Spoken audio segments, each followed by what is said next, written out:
Bujji and Bhairava Amazon ప్రైమ్లో season 1గా 2 ఎపిసోడ్లు మాత్రం రిలీజ్ చేస్తున్నారు. ఒక్కొక్క ఎపిసోడ్ 15 నిమిషాల రన్ టైంతో సీజన్ మొత్తం ఒక హాఫ్ అన్ అవర్లోనే కంప్లీట్ అయిపోతుంది. కల్కి సినిమాలో భాగంగా బుజ్జి అండ్ భైరవ క్యారెక్టర్స్ మధ్య రిలేషన్ ఎలా ఏర్పడింది, వాళ్ళిద్దరు ఎవరు అనే ఒక బేసిక్ లైనప్ మీద ఈ యానిమేషన్ సిరీస్ అయితే తీశారు. భయ్య బేసిక్గా ఒక సినిమా ప్రమోషన్ అంటే మనం చూసింది ప్రతి సిటీస్లో ప్రెస్ మీట్లు పెట్టడము, పబ్లిక్ గ్యాదరింగ్స్లో ఇన్వాల్వ్ అవ్వడమో చూస్తాము. చిన్న సినిమాలు అయితే ఇంకొంచెం క్రేజీగా ముందుకెళ్ళి ప్రాంక్ వీడియోస్లో కూడా చూస్తుంటాము. దీనమ్మ ఈ రేంజ్ అసలు ఎక్స్పెక్ట్ చేయలేదు భయ్య. మన తెలుగు ఇండస్ట్రీకి చెందిన వైజయంతి మూవీస్ ఇంకొక అడుగు ముందుకేసి డైరెక్ట్గా యానిమేషన్ సిరీస్ని రిలీజ్ చేసింది ప్రమోషన్స్లో భాగంగా. ఈయనమ్మ వీళ్ళకి సినిమా మీద ఉండే కాన్ఫిడెన్స్ చూస్తుంటే పిచ్చికి పోతుంది అసలు. స్టోరీలో కూడా ఈ యానిమేషన్ సిరీస్ని చూస్తుంటే ఎంత ఫ్రెష్నెస్ అండ్ డైలాగ్స్ డెలివరీ చాలా బాగుంది. క్యారెక్టర్స్ కూడా ప్రభాస్ గారిది మరియు బ్రహ్మానందం క్యారెక్టర్ని అయితే పెట్టారు. ఇక బుజ్జి క్యారెక్టర్కి వాయిస్ ఓవర్గా కీర్తి సురేష్ గారు చేస్తున్నారని అయితే చాలామందికి తెలుసు.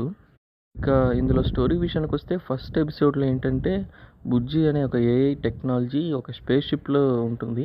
సో అది వెళ్ళేటప్పుడు కొంతమంది దాని మీద అటాక్ చేసి పార్ట్స్గా విడిపోయి ఒక దగ్గర పడిపోతుంది అనమాట.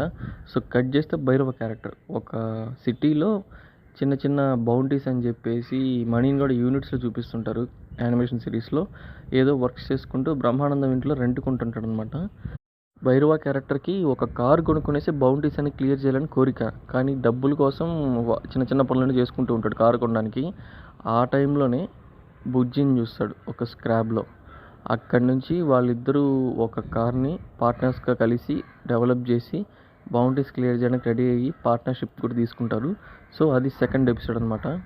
ఫస్ట్ ఆఫ్ ఆల్ ఈ సిరీస్ని తీద్దామని ఇనిషియేట్ చేసుకున్న వాళ్ళకైతే ముందు హ్యాట్స్ ఆఫ్ అయితే చెప్పుకోవచ్చు భయ్య. ఇంత అవుట్పుట్ అయితే నిజంగా ఎక్స్పెక్ట్ చేయలేదు నేను చూసే వరకు. చాలా బాగుంది. కల్కి ప్రమోషన్స్కే ప్రభాస్ అన్న రేంజ్ని ఒక స్టేజ్కి తీసుకెళ్ళిపోయారు. సో ఇంకా మూవీ ఏ రేంజ్లో ఉంటుందో మనం ఇమాజిన్ కూడా చేయలేము అనుకుంటా భయ్య. ఇటువంటి క్రియేటివ్ ఐడియాలతో ముందుకెళ్తున్న వైజయంతి మూవీస్ మరియు ప్రభాస్ అన్న రేంజ్ చూసిన తర్వాత ప్రభాస్ అన్న ఫ్యాన్స్ అందరూ కూడా కాళ్ళు ఎగరేసుకొని చూడొచ్చు. ఇక ఫైనల్గా మీకు రివ్యూ నచ్చినట్లయితే వీడియోని లైక్ చేయండి, షేర్ చేయండి.